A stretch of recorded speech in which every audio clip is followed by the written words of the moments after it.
we're going to start. Hi everyone, and welcome to Adobe Live. Hi. Hey Anthony. Okay, we're on now. Yeah, if you want to say hi. Yeah, I usually get people I have people coming and That's asking. right, I know her. Oh, you know her. We had people asking for Wi-Fi passwords. Yeah. I don't know that's any a classic. Wi-Fi passwords. So we are live if you are joining from Barcelona at the OFFF Design Conference, one of the biggest in Europe. And we're very lucky to have one of the speakers with us, Anthony Burrill. I will let you pronounce because I'm French, so maybe it's better if you pronounce your name. I think you got it quite. It was okay? Yeah, pretty good. So if you want to introduce yourself to people. Oh yeah. Hi, I'm Anthony. I've been in Barcelona for about 2 hours, and so far I've had a great time. It's very hot and sunny, and it's a great festival. So yeah, pleased to be here. So you just arrived today? Yes, this morning. Okay. Where do you live? I live just outside London, Okay. about an hour outside London, but in a small village. And how would you describe yourself as a... So I see graphic artist, printmaker, and designer. Yes. With a heavy focus on typography. Yeah. I think I've always... my background really is in illustration. Okay. So I was always quite frightened of typography. Yeah? And it took a long time for me to begin to understand how to use type. And now that's all I do. Yeah, now it's very yeah, it's all typography. I think it's as my career has kind of progressed, I've become less image-based and more typographic, but still using typography as images. So what did attract you in typography? Is the fact that words bring something more? I think so, yeah. I think I was always very concerned to have a kind of content and a meaning to my work. Okay. So I think that came through with using more words. Yeah. Interesting. Yeah, I have a lot of friends who are typeface designers. Yeah. So I'm always enjoy seeing how we can use letters and compositions. Yeah. I think it's typography is such a rich field. There's so much inspiration everywhere out on the streets, and not just work from other designers, but kind of like untrained design and kind of like handmade type and kind of industrial lettering. Yeah, it's very trendy now. And I think but even kind of like old signs from 50 years ago that are kind of faded. Signs, yeah. And when you started enjoying typography, is it something you decided to study a little bit, like the history of typefaces? I think I was just, because I was interested in it, I just kind of picked up knowledge. And, I'm not really kind of like 100% typography kind of person. I just like letter forms, and I love the kind of the variety. The kind of simplicity and the variety at the same time. Mm-hmm. So we have 25 minutes together. So people can discover your work. So if there are some pieces you want to talk about, and the story of some project. Yeah, sure. I think maybe. Mine is really. Oh yeah. It's the French way. Yeah. It's cool. I think maybe, I suppose it'd be interesting to look at this work. The Yes project? Yeah, because this is still when I was still using kind of illustration imagery, and then kind of in combination with text. So I think this is kind of halfway between the two, really. So it was. So someone is asking if you have a favorite typeface. That's a hard question to answer, but anything that's kind of condensed and kind of sans serif. Sans serif. Yeah. I'm not. I don't trust serif typefaces. You don't trust them. You will see a lot of serif typefaces in Barcelona. Yeah. No, it's fine. I think. I just like the kind of simplicity of. Like where it says "eat it all," just the type is so kind of basic, almost crude, really. That it kind of it just makes the image very very kind of definite. So I think with work like this, I started to look at kind of the way that the typography is working with words, and then kind of focusing just on the type, really. So I suppose this is kind of like the end of illustration for me. Interesting. Yeah. But then things like, this combination here of kind of signs and pictograms and things. It's I just love all that stuff. I like this badge. Yeah. But yeah, We should have goodbye badge. Yeah. So it's kind of playing with words as well, and kind of playing with meaning, and just playing with all the visual elements, really, to make a kind of playful, kind of engaging work. Yeah, because it's using, I would say, the basic elements of design, such as solid colors, words, but then it becomes very strong because it directly talks to you. Yeah. So I it's think very efficient. Yeah, it's kind of reducing the amount of visual information so that the design that's left works 100%. There's no extra things that kind of get in the way of the meaning. So that was a yes project. Yeah. Oops. Let's go back here. So I suppose looking at function typeface. So this is a typeface I worked on. Oh, that you designed? Yeah. So it's kind of the Designer's Foundry. Yeah, Designers Foundry are based in New Zealand. Oh, okay. So they're an independent type foundry. Nice. And the original idea for the typeface came from signage for a kind of car park in London that I saw kind of painted on the walls. So this kind of letter form, this very kind of geometric, very kind of reduced style, was something I was really interested in. So I kind of took photographs of it and kind of looked at the way that it had been painted, and then kind of worked out a very simple grid. And then from that simple grid, we developed an entire font. That is kind of like condensed and extended. And you have several families? Yeah. So we've been working on a Stencil version, and lots of different things. So it's been fun. And GQ magazine in America have just used it for the new issue. Licensed the font. So it's kind of it's that journey from the design that I saw on a wall in London. And then kind of worked on it, and now it's on GQ. Yeah.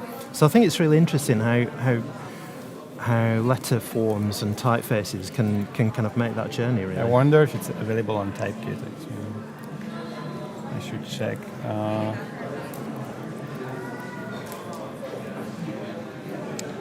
I think. No, maybe not. I should talk to them. Yeah. Look at the designers. To make it available to Creative Cloud users. So that was interesting. And then it's like the way that we presented the typeface. We made wood type letters out of it, and then I printed. That's been using ink and So then, because I work a lot with Letterpress. So we made a Letterpress poster from the digital font. So the texture. The textures. So again, it's taking something that's very geometric and then translating it to wood type to give it a kind of character and a different feel. Awesome. So it's kind of it's kind of fun.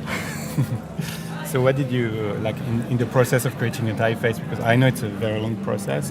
So were you working on the basic shapes, and then you had typeface designers working on all the ligatures, the extra bits. So the basic grid with all the initial letter forms. I just drew that in Illustrator. And then sent the Illustrator file to Designers Foundry, and then they did all the hard stuff. Kind of making all the different the kind of character set and then all the different variations. So it's real. Manage, If you want to manage French, for instance, you need some accents. But then adding all that information within the kind of character of the letter form to keep it consistent. Yeah. And you designed all the families. Yes. Yeah.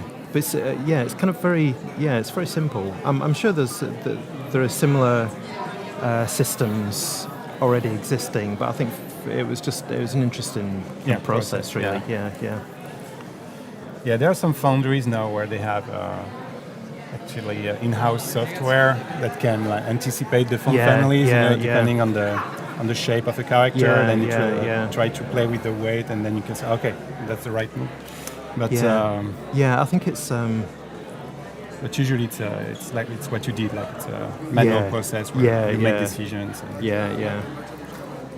Here's some Spanish here. No? Oh, that's actually Portuguese. It's Portuguese. So this is another example of a typeface starting off from something that I'd found. So I went to Lisbon for the British Council researching a typography project. Okay. And I found this metal stencil typeface. I'll talk about it in the presentation later on. So from this, all the kind of initial kind of characters in that, we developed a font. I think it's on the website, called Lisbon. Oh, okay. So it was with the same team. Yeah. This was with Colophon. Okay. They're a foundry in London. So that's Lisbon. Lisbon. Oh, nice. I love Lisbon. Yeah, it's a fantastic city. It's one of my favorite cities. It's so we took all the kind of the system of the original metal font that I found, and then developed it. Oh, nice. Into a lot of contrast. Huh? Yeah. Wow. So but I thought it was quite interesting the kind of the thick and thin. Yeah. It's quite unusual for a stencil font. Yeah. No, exactly. We're used to it, like with all the Bodoni or Didot fonts, but with Stencil, it's and I like how you keep just the So it's a beautiful choice here. Yeah. So it retains the character of the original metal stencil, but it kind of develops that as well. So And you had all the when you discovered this character, you had all the letters. Yeah, I think it was just A to Z and the numerals. You had a set with everything. And then you Yeah. But you had to make something digital. Yeah. And from this we developed a lowercase for it as well. Ah, okay. So that I think I should have that on the website, but it's And is it something? Okay. Cool. So it's Colophon. Yeah. Oh, maybe they have it. There you go. So you can see the lowercase there. Oh yeah, really nice. Yeah. So and it was used by Pentagram in New York for the identity of a restaurant. Oh, that's so nice. Pentagram, that's So it's kind of like so again, a little metal stencil that I found in a dusty shop in Lisbon, and found its way to New York. A really fancy restaurant in New York. And the restaurant was had a kind of Latin. I think it's called Gatto. Gato. El Gatto, which is I don't know what that means. It's a cat in Italian. Yeah. So it's kind of. So I guess Pentagram, recognized the Latin style. Yeah, coming I think from so. Portugal, Yeah.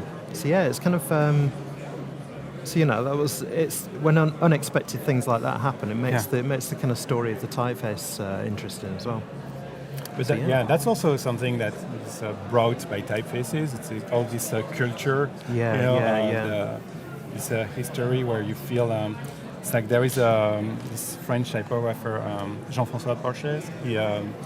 He designed also a typeface for a Spanish magazine, and he did like you. So he had to go to Madrid, took like several pictures. At some point, he got something like a spirit and said, okay, so he was trying to find the identity of Spanish typefaces, where for France it's quite easy because there is this huge history, England too, Italy, but Spain was kind of. I think whenever and I feel it here. It's funny. The mix with Stencil is very surprising. I think it's having a kind of context or a story for a typeface that kind of makes it interesting. Yeah. I think if it's just kind of designed by a computer, then it kind of takes the kind of soul out of it. Yeah. Yeah, I think maybe it's Rotero. I will just see if that's this one. You see what I mean? Like recognize. Is it Rotero? Oh, that's my friend Jean-François. Ambroise, no. Yeah. So he has a foundry, so that's why there's so many. Yeah. He's just doing that. He's not doing graphic design. Yeah, it's amazing when people completely specialise in typography. It's such a it's kind of like being a scientist, really, isn't it? That's amazing. And that's what he picked in Madrid. Yeah, that's what he recognized, like you. Taking a picture on an old sign and he said, okay, let's try to extend that. Yeah, and just those little touches on the cap A's. Very nice. And same story, like it has been used. Like on the other side of the world, just for. No, I think just to keep the spirit. Yeah, I'm always interested in stories and the kind of history of things and kind of where things come from and why they ended up like that. Why does an industrial stencil typeface look like it does? Because let's have another. Oh, this is quite interesting. This is kind of almost like a kind of research project. So maybe about a year ago, I was looking through my collections of kind of stencils and kind of found graphics and bits of. I kind of just collect bits of printed ephemera. Nice. So I showed it to a friend of mine, John Bland, who's a designer, and we were chatting about the best way of doing it, whether it would be a publication or a kind of online resource. So we kind of made this website. I think you can link to it. Yeah. So it's the Archive of Collected Ephemera and Printed Material. I like the layout. Yeah. So it's one of those sites. It kind of loads from a database of about 1,000 images. Wow. And each one is just like a kind of a bit of reference or kind of exposure guide. Yeah. So I scanned in all of this material. I spent about a month scanning it all in. Wow. I loved it. Wow, this one is.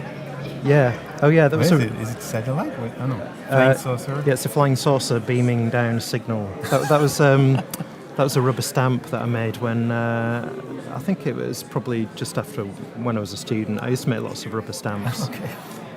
So that's kind of like weird illustration stuff I was Invading into. Earth. Yeah. So I used to collect all these diagrams that are were in rolls of 35mm film. Yeah. So you'd have a little guide to tell you how to expose I remember it. that. Yeah.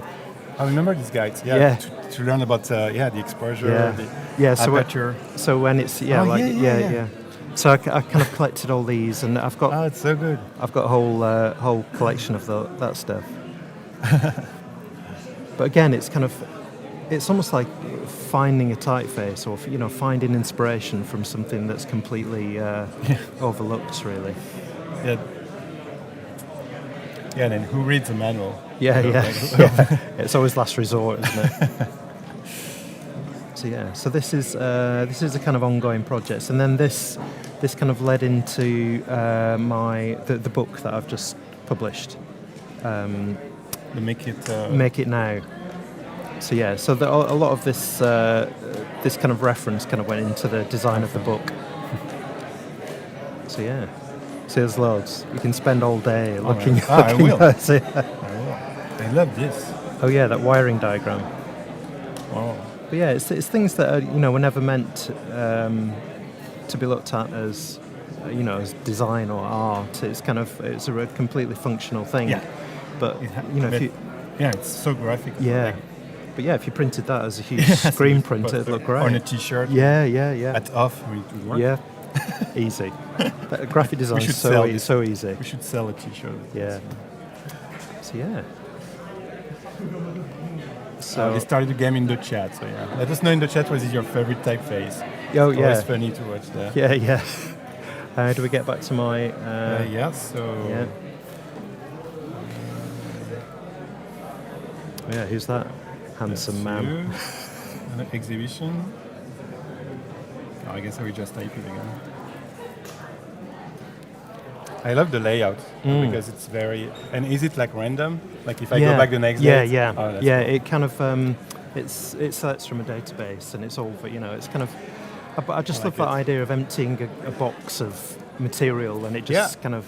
And there are some books like this, you know, where to get some inspiration, especially with typefaces, and you just you have hundreds of pages with just characters. Yeah.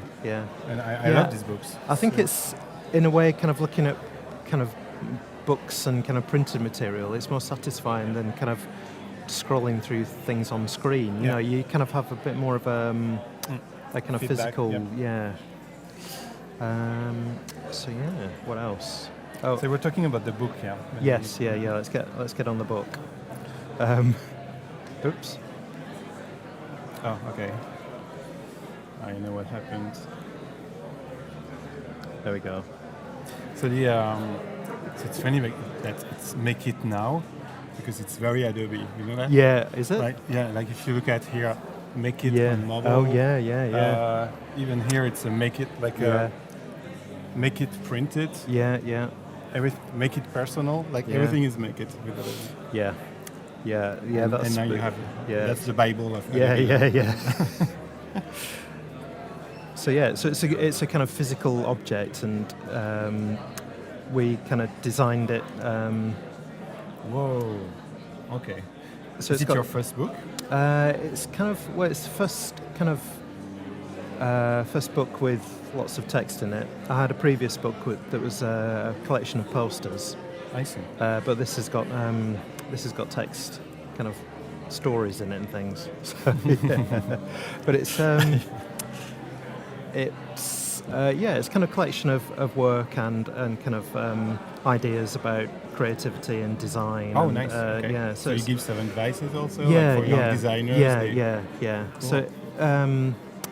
So the idea was to make another kind of resource of kind of inspiration and ideas and kind of strategies for kind of how to kind of think creatively. Mm-hmm. So yeah, it's aimed at quite a broad audience really.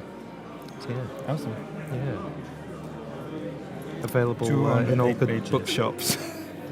Oh, I'm sure I will find it in Paris. Yeah. I think that they've got some copies here. Oh, here? Yeah. Yeah. I should take one. It will be easier. Although if it's in Paris, I know where it is. Yeah. There is this famous design library. Yeah.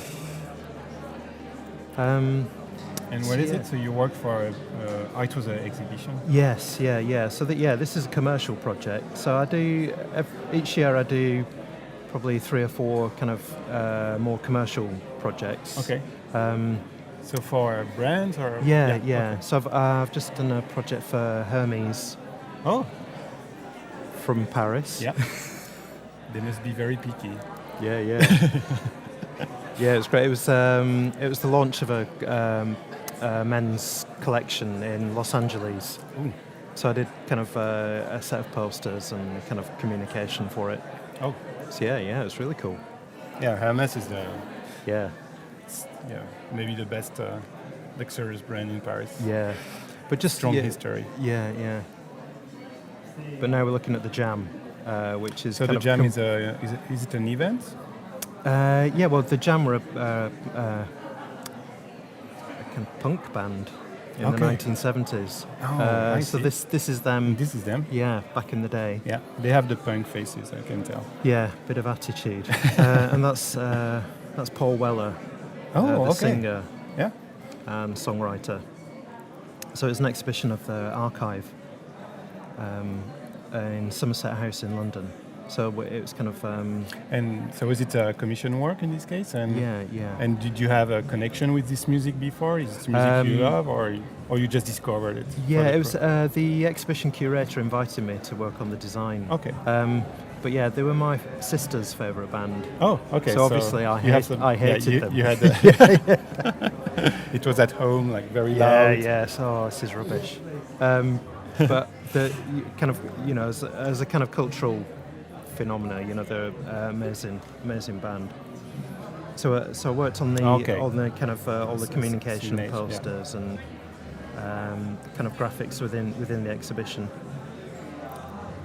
Yeah, which is another challenge for the type. I mean, for the designer to make sure people read, understand where to go. That's a new.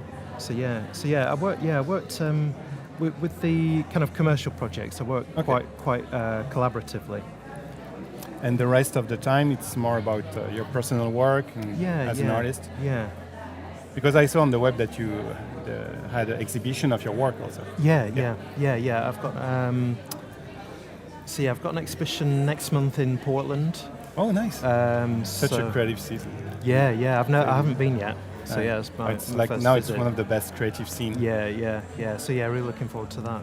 But yeah, it's kind of I've always been interested in making my own work and having my own voice and getting my own opinion out there. So kind of through the kind of graphic work I do, the kind of posters and communication, and it's all kind of part of the same thing, really.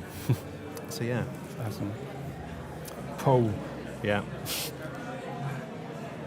So this was a publication for the exhibition. So it's very simple layout, and you did also the layout. Yeah. But yeah, with that's good. Yeah, that was a quote from Paul Weller's father. He was the manager of the band, and when he introduced them every night, he'd come out and he would say, yeah, that's what he would say every night. So yeah. And how did you achieve this? Is it you effect it with software, or you scan? No, it's all done for real. Oh, yeah, with Letterpress. With Letterpress. Yeah, wow. yeah. Looks so nice. Yeah, Letterpress really adds this texture. So nice. So I work with a Letterpress studio in London. No, it's near Rye, which is on the south coast. So I think if we find this nice little film. Oh, actually, I find it hard to find things on my own website sometimes. Here they are. Okay. Yeah, this is a little film. Oh, it's so beautiful. So this press is 10 minutes from where I live. Wow. And they've got an amazing collection of wood type and metal type. So yeah, it's cool. So yeah, it's just lovely. It's a great movie. Yeah, a friend of mine, Max, shot it. Yeah, wow, that's good. And here we go. Yeah, it's good. Setting the it's type. Good, also to watch the process. Yeah. Yeah, for the kerning. Yeah. Yeah, so when the ink going on the rollers. Yeah. Paper. What kind of paper is it usually? I think but I just use quite lightweight. Yeah. Recycled paper. Yeah. Like 200. Yeah. So yeah, this is. You make some adjustments. Yeah, kind of fixing things. But this is Ian, the guy who's printing it. Okay. He has the eye too. Yeah. He's got the knowledge. I just got the. That's Derek who sets the type. Yeah. Wow. That's me taking all the credit at the end. Terrible. Oh, that's a strong one. Yeah. This was for Shelter, which is a housing charity. So it marked the 50th year. So enough is enough. Yeah. Awesome. Yeah. But it gives it's you can kind of replicate the effect, but you don't get the smell of the ink. And the sound of the letterpress. Yeah. Okay. So I'm checking because we're supposed to. Oh, is it you? There we go. Okay, so we will review a portfolio. Great. Okay, so. Hello. Hi. Hello, I'm Elise. Hello. Nice meeting you. You too. So, Welcome where's my back. portfolio? I'm looking Thank for you. it. Okay, maybe we can go full screen. Yeah, thanks. With Tina. Hey, Tina. Hey, Victoria. Hi guys. Okay, help me. I remember, when did you go? Oh, here. There, yeah. Yeah, Okay, so There it is. if you want to introduce yourself first. sure. My name okay. is Elif Gürbüz. I'm a graphic designer. I'm based in London. For the last couple of years, I've been doing more digital work. I'm working with developers. But before that, I started graphic design with print. So I did a bit of that. I liked bookbinding. And then before that, I have a background in architecture, so I was an architecture student. So, and this is my portfolio. Yeah? Okay, yeah. Cool.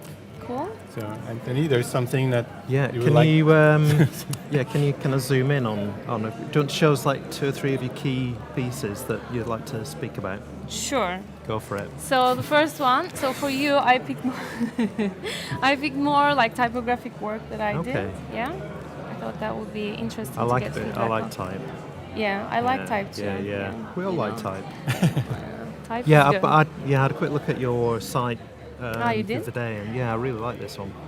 Ah, So okay. what's this one about? Okay, so this is the first typeface that I designed. Of course, like every graphic designer, I was going through a like designing typefaces period. And this one I designed while I was designing graphics for a museum for children. So that's why I named the typeface Muse, because I thought I would use it in a museum. And also I have Like it. design studio that's called MUK Design, M-U-K, so I thought I would name all my typefaces. Starting with new. Yeah, exactly. So the idea here is because it's going to be for children, I wanted to design something very geometric and simple, Yeah. but I wanted to use, like I wanted to design both upper and lower case. It's obviously a display typeface, so it's quite simple, but I wanted to like have these, maybe we zoom in, these little details of how You can characters. zoom, can't you? You've got that. Yeah, Can you? the ligatures. Yeah. Let's show Look them. at that. Okay. Well, we are losing a bit resolution. Yeah. No, it's fine. Everybody gets it. Oh, here. So the idea was to create those separate characters that could come Yeah. together like a puzzle, like a toy, and really simple. And I also had the idea of like creating these characters in 3D. Yeah. I thought it could be nice to display them in space. I think it's nice because sometimes when people design for children, they kind of make things look, really kind of super childish. But this Yeah. this looks quite grown up, doesn't it? Looks quite sophisticated. Yeah. Yeah. I think it's an interesting kind of way of approaching it. Oops. I think you could be even more playful with the letter forms, couldn't you? You could be more extreme and kind of have more kind of contrast, make it much more illustrative. While presenting it, while like showcasing, or the design of the type itself, you mean? Yeah, I think it's almost like each character could doesn't necessarily have to, kind of fit on the same kind of size. So you could kind of make things much more kind of fluid and kind of more, kind of going Yeah. in lots more different directions. Yeah, I agree. I think so because they are quite long. Yeah, I feel yeah, like they yeah. want to be. I'm actually right now working on another version of this typeface, which is more like curvy and fluid. Yeah, which yeah. I can't show at Yeah, the moment yeah. because it's still on But yeah, you can progress. imagine, kind of splitting up the little bits of Thank geometry into kind of like coloured wooden blocks, or kind of really kind of playing, and then getting kids to design typeface with it. Yeah. Scary. A whole new generation of type.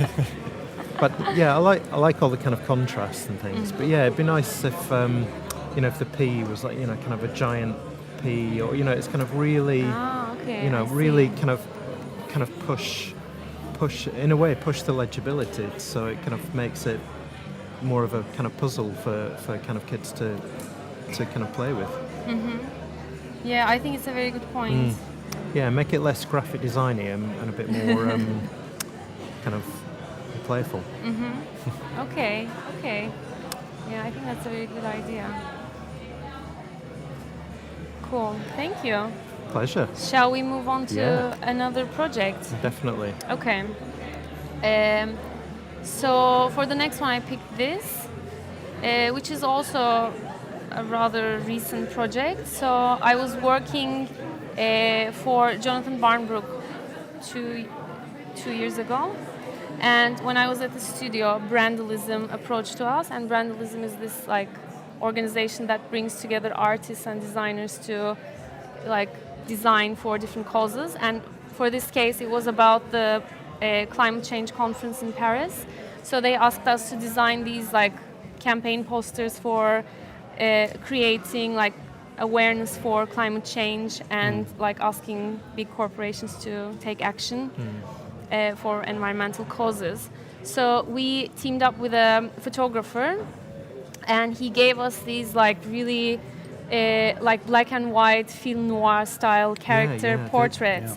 And then it looks lovely. Who was the photographer? Imo Klink.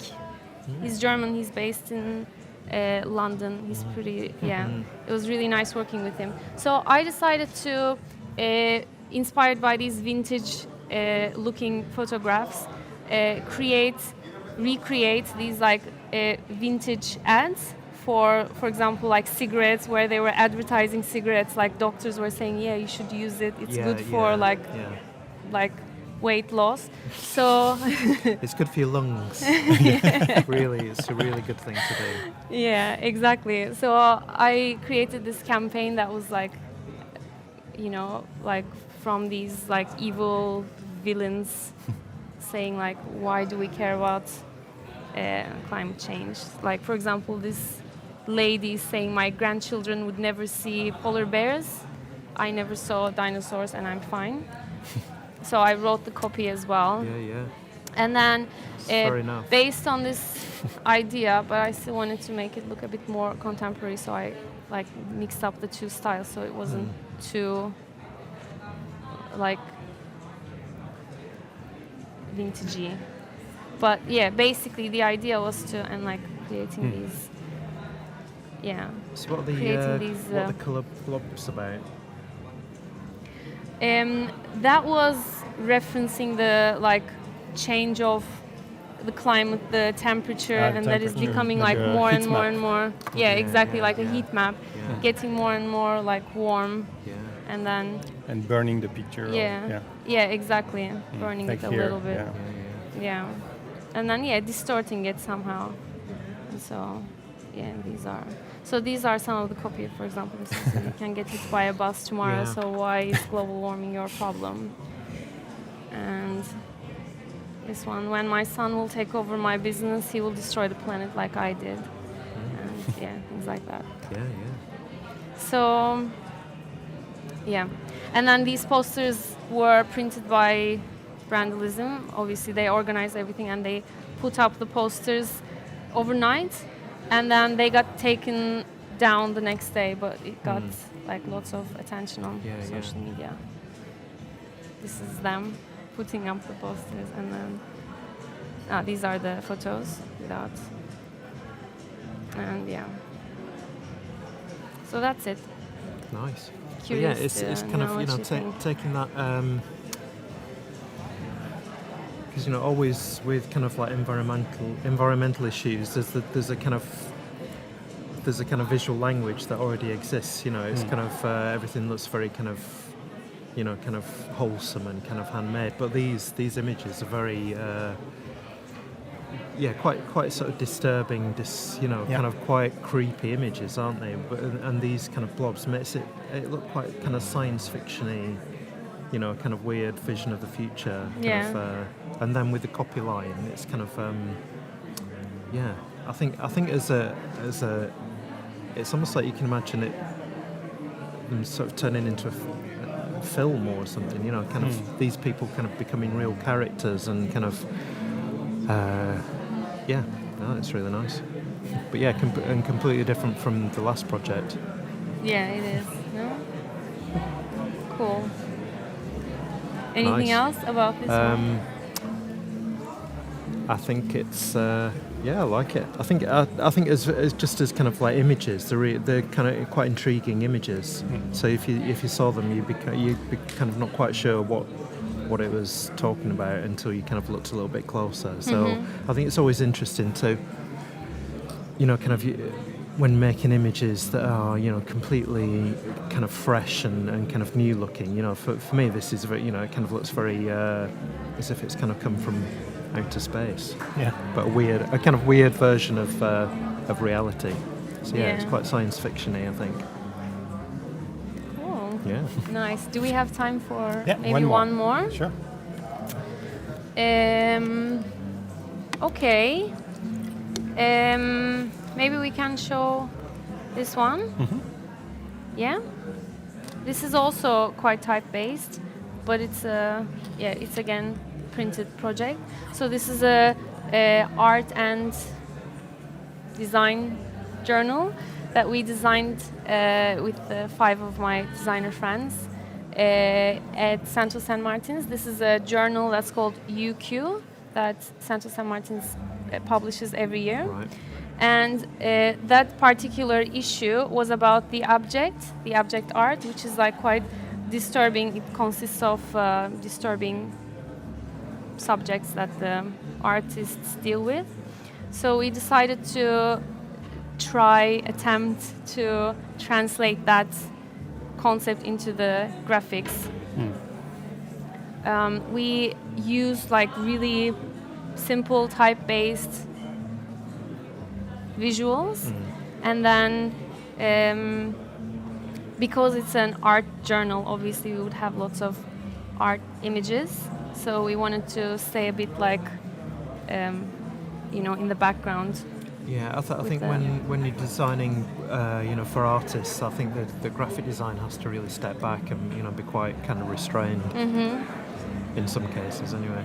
Yeah, exactly, and also their like requirements like force you to do so anyways. Yeah, we try to like keep it really simple in the spreads, and then use different treatments on the spreads that are separating chapters.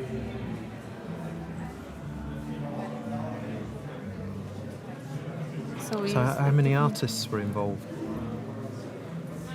I think 12 or 15, something like that. Yeah. So it was quite rich in terms of content. Yeah. We worked on this project for a long time, almost a year. And it was very difficult. The never-ending project. Yeah, exactly. That's my never-ending project. Yeah. I think sometimes, it's kind of. It's difficult to keep the enthusiasm when it goes over 6 months, isn't it? You think it's never going to end. So, did you create the imagery for the cover? Yes. Yeah. How was that achieved? We used unprintable material to print different, like very simple, like serif type, and then used chemicals, like really everyday material to distort the images, and then scan them, obviously. So you can see that there's like a really simple type underneath, and then we just messed it up a bit. Yeah. That was a year well spent. Yeah? Yeah, it's nice. So how is this distributed? So UAL obviously takes care of distribution of it, so this is sold in not just in London or UK, but like a few other places in Europe and even Middle East and US. I think. But this is a very niche publication, so it's not in every single bookshop, but more in those that are specializing in art and similar. So is this something you want to kind of carry on doing, kind of working with artists on publications?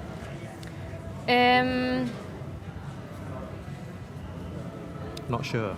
Not sure, to be honest, because I don't have many experience outside of this. Working with, I mean, I like working with artist, but not in editorial context. Yeah.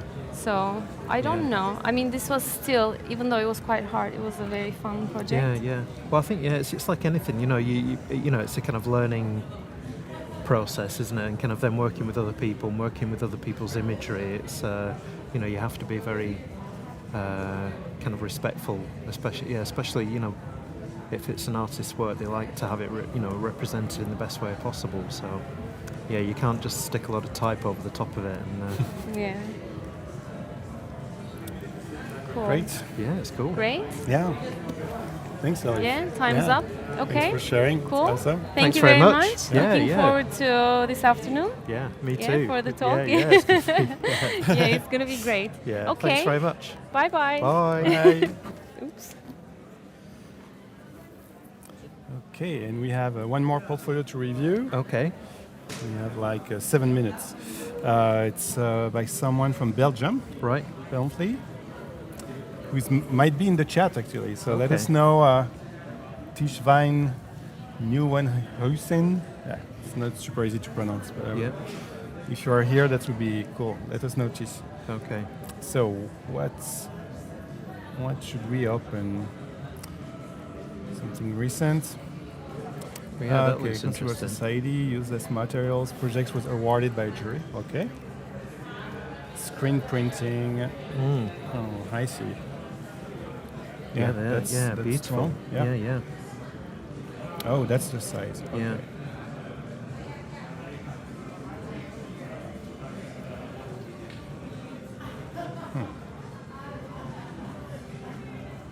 Nice bit of Oh. distressed. We are checking rust. This is exactly what we are doing. It looks beautiful. Wow.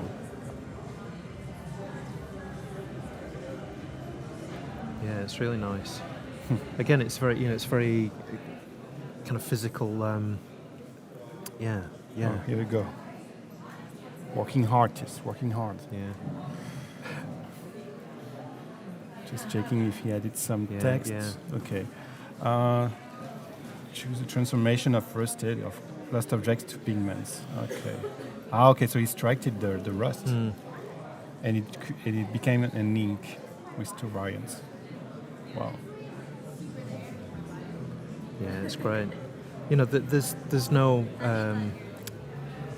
substitute from actually doing it for real. You know, Yeah. and kind of getting Okay, getting your hands dirty and kind of. But yeah, it's fantastic. It's like great. yeah. But then kind of using that material then to make something printed and into a physical object. Yeah. Great work. Yeah, it's very nice. So he's really in graphic design. Let's look at this one. Okay, 2 months before I graduated, I bought a cake. The theme time. Okay. Cut the cake in 8 pieces. Okay. Every week I took 2 pieces of cake and conducted an experiment with them. Okay, so I guess Nice, this yeah. is showing oh, time yeah, here. Yeah, it's like a sort of Yeah. slices going through. Yeah.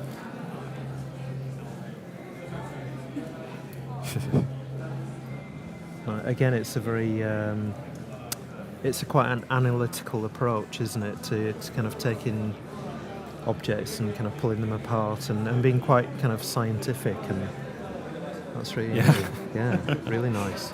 But yeah, and kind of creating images that's just, it's beautiful. It speaks to us about time. Yeah. So, like a clock. Yeah. And he wants us to check this one actually. 300 seeds per inch. A magazine promoted by BA. Okay, BBV. Oh, Lucas. Oh, I know this school. Let's go. Yeah, I haven't been there. 300 seeds per inch. Yeah, it's quite a complicated piece of print, isn't Yeah. it? There's like foil Wow. block and full Yeah. colour. Yeah, it's really nice. Whoa. I like the shadows. It's confusing. It's good. So yeah, again, it's got a very physical appearance, and the kind of the letter forms within objects photographed, and I like how everything's kind of falling apart and nice mixtures of kind of one colour print on colour paper and with one main color per chapter, I guess. No, it's very luscious. Yeah. That's proper graphic design. It's a good piece.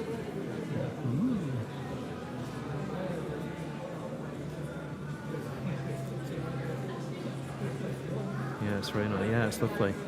It's just a really nice collection of images and kind of print technique, and it's like sort of collection of many things, you know. It's and it's nice to see that brought together in a kind of physical object. So. Yeah, it looks like a huge object also. A lot of pages. Yeah, you can tell. Yeah, a lot of work. A lot of work. Yeah. Yeah, and I guess the chapters, even the color of the pages are linked to the chapters, I guess. Yeah. But it still feels playful, you know. It's not like a kind of, you know, like a classic layout, boring. Nice. Yeah. Great work, huh? Yeah, it's really cool. They're like goatees. Yeah, very nice. Very impressive. Okay, we have time for one more. Is there something that attracts your eyes? I think the film the projector. Okay. That looks quite interesting. Okay, combination with both video rental service. Okay, inspired by analog film. Okay. That's right. It was a lot of work. I guess. Oh, these are lovely. Wow. Really nice.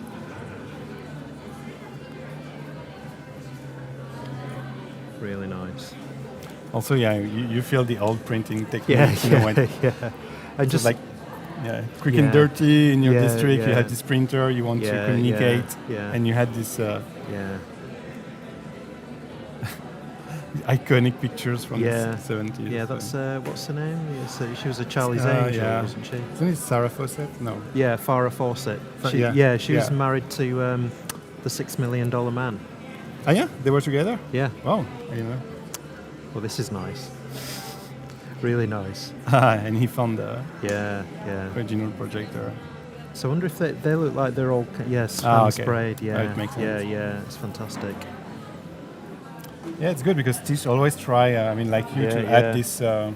The idea behind it was to be able to create work on a budget as well as possible. Yeah. Which was exactly the case when you had a party in the 70s and all the punk concerts. You had to communicate. Yeah, do it yourself. It's but it looks so luscious.